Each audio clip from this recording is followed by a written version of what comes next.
Abyssal Murmurs.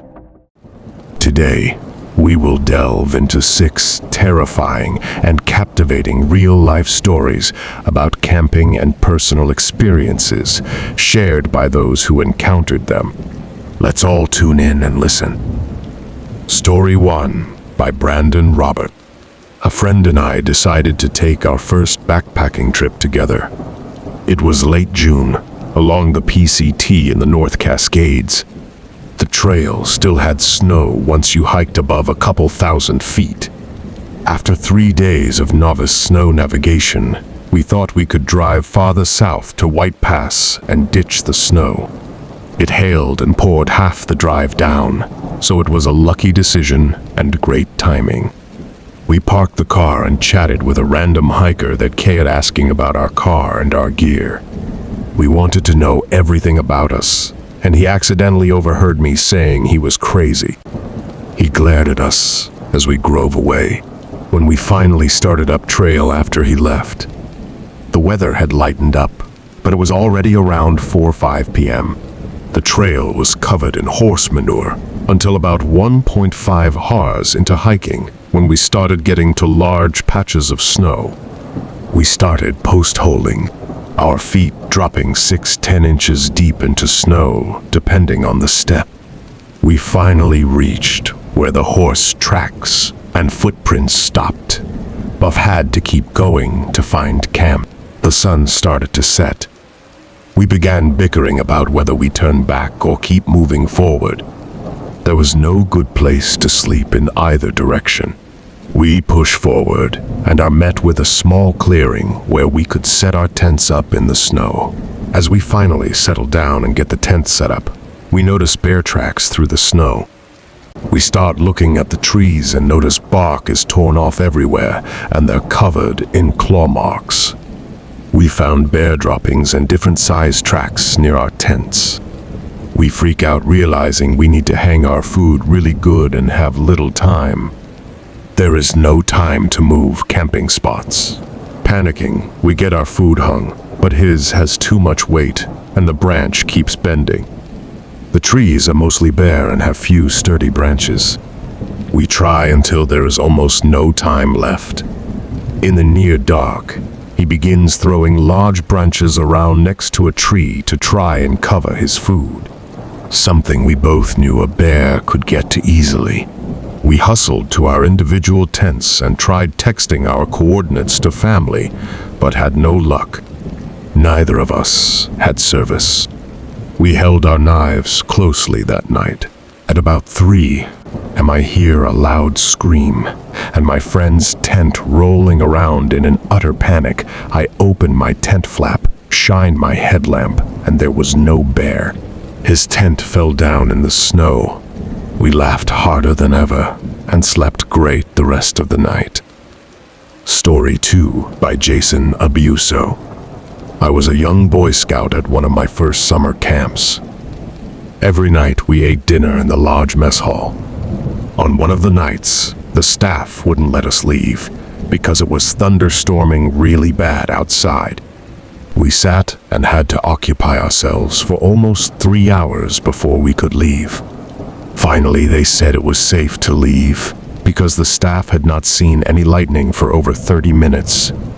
My troop started walking back to our site, even though it was pitch black outside and still downpouring. Not 5 minutes after we left the mess hall, we saw a huge lightning strike stretch across the sky. But by this point, no one was willing to go back to that boring mess hall, so we continued to our site. Everyone in my troop huddled under an easy-up tent to protect ourselves from the heavy rain. Our campsite was on the outskirts of the camp with no other sites near us. No one but my troop should have been anywhere near our site, especially in this terrible storm. At some point, we noticed a faint headlight moving slowly through the woods. We knew no one was supposed to be out there. The 2 youth leaders in charge, Drew and Michael, started calling out to the person asking who they were. All of a sudden, the light turned off. A moment later, a red light turned on, and the glowing bulb sprinted away without saying a word. Naturally, all of us younger scouts started going absolutely bonkers at what just happened. Drew and Michael told everyone to stay put, and they would go out and see what was out there. After about 30 minutes, they came back and told us it was only a scout. They said a kid got in trouble during the day and had to come clean up the area that night. I felt this was awfully suspicious. That story didn't seem real to me. Years later, I asked Drew what actually happened that night. He told me they went searching in the woods, but found absolutely nothing. There was no one and no sign of anyone. They made up the story to calm us younger boys down. But the truth was, something was lurking in the woods that night. It got very close to our sight, even though nothing should have been there. I am now 17, and I still have no idea who or what it could have been. For all I know, the creature could have just been silently watching us, but ran only when it was discovered. Had it been out there before? Will it return in the future? I have no way of knowing. Story 3 by Tanisha. The story is of when I had gone Dandeli, a town in Karnataka, with few of my friends. We were 5 in total. We were very adventurous and really liked exploring things. We decided to stay in a camp on the outskirts of the jungle. The scenic beauty was really beautiful at the daytime, but as soon as night approached, it started getting a little scary. After talking, we decided to sleep, as we had a lot of activities scheduled for tomorrow. After a few minutes, one of our friends told us that she heard something. We just shrugged it off by saying that it must be the sound of animals. But after a while, she again told that she heard something and wasn't feeling comfortable. After talking, we decided to go out and check once. We took our torch and went outside to check. We did not see anything strange, so we decided to go back. When we turned back, I thought I felt someone touching me. When I looked back, there was nothing. Being an agnostic, I thought it was my mind playing tricks with me. But I again felt someone touching me. Ignoring it, I went inside. That night, I couldn't sleep well and had nightmares. In the morning, each of our friends told us that they had experienced something strange at night. I seeing shadows, feeling someone touching them, etc. We decided to ask about it from neighboring villages. After asking, they told us that few years back, a girl had suicided by hanging herself in one of the trees of the forest, and they believe it's her spirit that wanders and haunts the forest. Story 4 by Jonathan White. Redeyesinthenght. This took place in Pakistan. Traveling with me in their old VW wagon were 4 big black dudes from Harlem, heading toward India, as I was. The next day, after a long, lazy breakfast, we said goodbye to our hosts and under a blazing blue sky, squeezed into the small VW station wagon and headed back to the main road, which, as it turned south, became the Ahone. We were all tired and talk of cricket balls and wickets, co-mingled with memories of loud music and happy, twisting dancers. The country surrounding us was hilly and scrubby, with a few small towns along the way. We could faintly discern a mountain range to the north, the foothills of the mighty Himalayas. By mid-afternoon, we were getting sleepy, as there had been little rest the night before. One of the guys, who called himself Amir, they had all adopted Muslim names, suggested we find a quiet place to camp for the night. We agreed, and just south of Gujarat, I turned off onto a small, bumpy road, which, according to our map, would lead us to a river.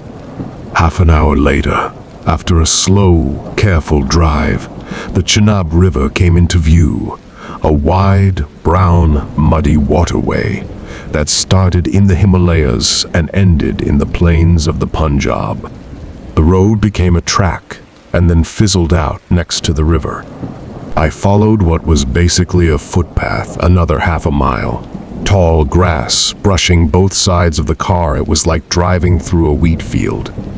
We found an area near the riverbank that was flat and clear, with many small rocks scattered on the ground. It was peaceful and quiet. No one around. Some exotic birds singing in a nearby grove of bushy trees. After clearing some stones, everyone gathered bunches of the tall grasses to make beds for our sleeping bags. A ring of rocks was constructed and a fire lit, over which we heated battered pans of rice and vegetables. The sky darkened, and the stars came out in their multitudes and gazed down on this remote place and this unlikely group of friends. A gently flickering fire.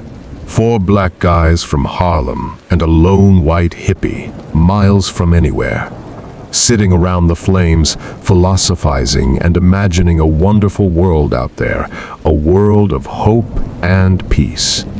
The flames died down, and all that was left were a few glowing embers, as, one by one, we unrolled our sleeping bags and lay down on our makeshift grass mattresses, gazing up at the glistening night sky, the peaceful sound of the river burbling nearby. We fell asleep, alone with our thoughts.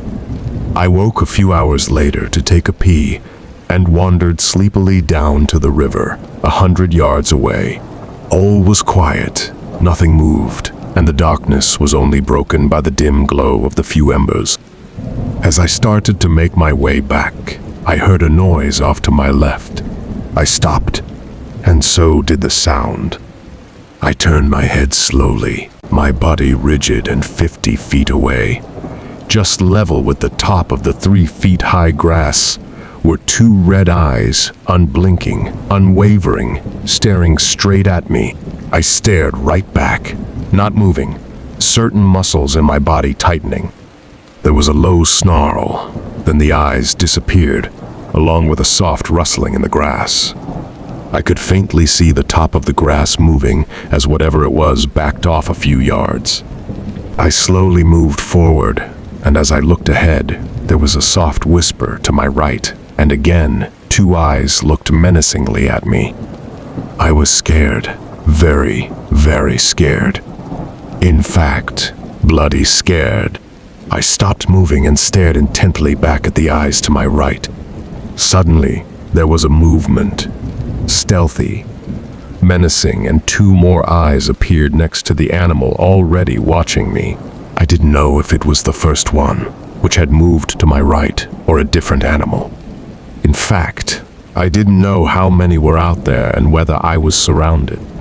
I slowly bent down, never taking my eyes off them, and felt around for a stone or rock. I found one and wrapped my fingers around it. Standing up slowly, I could see the 2 pairs of eyes still off to my right, but much closer, maybe 30 feet away and slowly moving in. I could hear their breathing and smell their musky odor. Suddenly, a deep, primeval growl, threatening, intimidating, perhaps a signal to attack. I stood up and hurled the rock in their direction. Like a switch being thrown, both animals disappeared, muffled, throaty growls echoing in the dark. I sprinted the last few yards to our campsite and shook the sleeping bodies circling the almost dead fire. WKEUP, wake up, guys. Hey, man. What you doing? What's up, John? Stop shaking me. Come on, man. I'm taut. Go away. No. Listen, guys. There's some animals out there, and I think they're surrounding us. We need to get the fire going and take turns on watch. What? What you talking about? Asked Mohammed, whose given name was Richard. Look, I just went to the river to pee, and a bunch of animals were staring at me about 50 feet away when I started to walk back. I stopped and threw a rock at them, and they ran a little way, but they may be nearby. They probably came to the river to drink and picked up our scent. Mohammed stood up, his 6'7" height giving him a distinct advantage as he peered out into the darkness. "Oh, man. Don't see nothing out there. You just imagine it, man. Go back to sleep." No. Listen, we're making noise here. They're lurking out there, but whatever they are, they're not going to show themselves while we're active. We need to get the fire going big again. I'm telling you, this is not a good thing happening here. Well, what do you think they were, man? Lions, tigers, giraffes. No one believed me, and I could understand why. We hadn't seen any wildlife driving to the river, and nothing had bothered us while the fire was roaring and we were talking and laughing. But for the past few hours, the fire had died down and we were all asleep. I knew what I saw. No, don't be stupid. If they were lions or tigers, we'd all probably be dead by now. They looked to be about the size of a big dog. Could be a pack of hyenas or jackals. I couldn't see their faces, just their eyes, and they were damn scary. So, what'd you want to do? Go looking for them? No, man. That would be nuts. I think we should build the fire back up and take turns standing watch and keeping it going until daylight. These are probably nocturnal animals, and they'll be gone in a few hours when the sun comes up. Nah, come on, man. You was dreaming or sleepwalking or something. I'm going back to sleep. Everyone thought I was crazy, just seeing things. I couldn't convince them of our predicament. Okay, guys, have it your way, I said as I gathered my sleeping bag. Hey, where you going, John? Me. I'm going to fold down the back seat and sleep in the car with the doors locked. Good night, gentlemen. Don't wander off by yourselves. They stood around nervously as I climbed into the car and covered myself with my sleeping bag. Amir came over and tapped on the window. I rolled it down a few inches. Hey, John, he whispered. This for real, man. You not giving us now? No. I know what I saw. If you guys feel secure, that's fine. You don't believe me. You don't think it's a good idea to get the fire going. That's up to you. I feel safe in here, and I'm going to sleep. See you in the morning. I hope. With that, I rolled the window up and burrowed into my sleeping bag, scrunched up in the small car. 2 minutes later, the car rocked and creaked as something climbed up the bonnet onto the roof. My first thought was that one of the animals was brazenly hunting for food.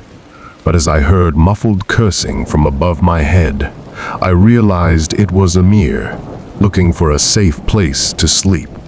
He had apparently forgotten that there was a roof rack, and there was no way he could sleep up there. I rolled down the window again as he peered in. Hey, John. We all a bit uptight right now. What should we do, man? He asked, his eyes wide with fright. Like I said, just get the fire blazing and take turns staying up for an hour at a time. I doubt they'll come close, but make sure you've got some rocks nearby in case you have to scare them off, I added, somewhat mischievously. Right, sure, good idea, man. Thanks. As I rolled the window up and turned over, 2 minutes later, I could see the flames leaping as they piled more and more wood and grass on the fire. I felt sure they'd all be up for the rest of the night, and when I stumbled out of the car in the early morning light, there they were, standing around a blazing, roaring fire that could probably be seen all the way to Lahore, intently looking in all directions. Morning, gents, I chirped cheerfully. Sleep well last night? Nah, we decided to all sit up and have a good talk, said Jamal. It was real pretty here with the fire going, and we didn't see no animals. Right. Well, like I said, with your huge bonfire, nothing was going to bother you. Why don't we go down to the river for a morning swim? I'll keep a lookout for crocodiles. They unanimously declined. Story 5 by Lewis Murray. Hiking solo in some of the remotest parts of the South African Drakensberg is no joke. You need to carry absolutely everything and self-navigate terrain that looks all the same. Once you've managed that, you have to deal with the locals that live up there. And there's been a few riveting stories. The local Basotho herdsmen have a pretty bad rep because of a few isolated cases of assault and robbery. These are the mountains, and no one can hear you scream if anything happened. This was all in the back of my mind when I decided to pitch my tent after 8 hours of slogging. I prayed to my God that I wouldn't encounter them. My prayers fell on deaf ears. After cooking my meal, I heard the horses before I saw them. I was terrified and thought I was done for. They are going to rob me and leave me for dead, I believed. It wasn't the case. After quick introductions and frequent beak-downs in communication, I offered them an old t-shirt and some of my extra food, and they reciprocated with a vulture feather. They gave me a small bow as they accepted the piece of clothing and bland cuisine. They refused to sit on the ground, and we sat on chairs of rock. We shook hands in a similar way that Asian people do, left hand exposed under the right. A local guide told me that this could have been to show that they have no concealed weapons and harbor no malevolent intentions. A traditional sign of respect to strangers. They got on their horses and left promptly. The sun was setting in the Drakensberg, and the fool had become a bit wiser. Story 6 by Atifa Juna. I spent a week backpacking alone in the Grand Tetons last year. It was the day of my 20th birthday when I was about halfway through the trail, which means I was the farthest point into the backcountry and miles from any civilization. That day, I hiked farther into the day than normal to cover as much distance as I could. This was a mistake, because when I reached the designated permit campsite areas, most were already taken. I continued on the trail before I reached something that kind of resembled a campsite. It was a small dirt area under a tree that sat adjacent to a tiny stream. I was uneasy about the spot, but it was getting too dark to find another one. I set up my tent and fell asleep alone in my small 2-person tent right as the sun went down. A couple hours later, I woke to the sound of a twig snapping. I thought it was a squirrel or a marmot, so in a sleepy daze I hit the side of the tent to scare it off. Then there was a sound like something hit back. It frightened me, but I decided it must have been a branch or something that fell from the tree. I was still exhausted at that point and went back to sleep.